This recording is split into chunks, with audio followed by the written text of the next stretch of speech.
Situata bugjetore është alarmante dhe deri në fund të vitit 2025, sipas të dhënave statistikore, bugjeti të Republikës së Maqedonisë së Veriut do t'i mungojë 1.4 miliard euro. Kështu ka deklaruar kreu i LSDM-s Venko Filipçe në konferencën e sotme për media. Filipçe ka pyetur qeverinë se çfarë planifikon të bëjë dhe si do t'i mbulojë këto 1.4 miliard euro.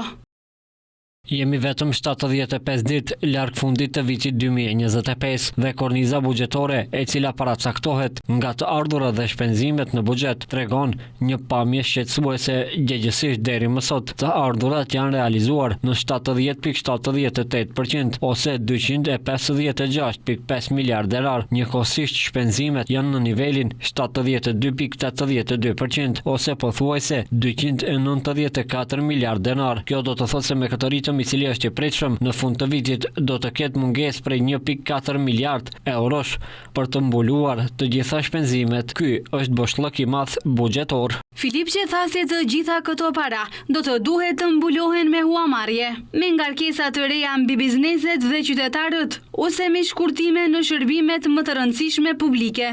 Ai po ashtu ka theksuar se sinjale shqetësuese kanë ardhur edhe nga institucionet ndërkombëtare.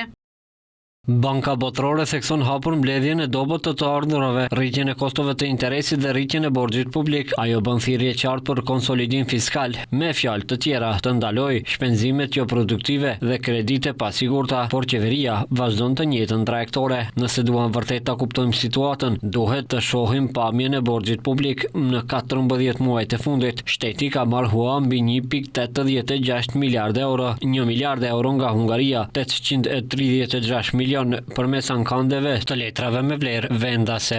Sipas Filipçes, qeveria po manipulon shifrat zyrtare duke pretenduar se borxhi është 61.7%. Ai paralajmëroi edhe një borxh të fshehur shtesë prej afërsisht 700 milion eurosh, që i referohet detyrimeve të papaguara, të cilat kërcënojnë likuiditetin e kompanive vendase.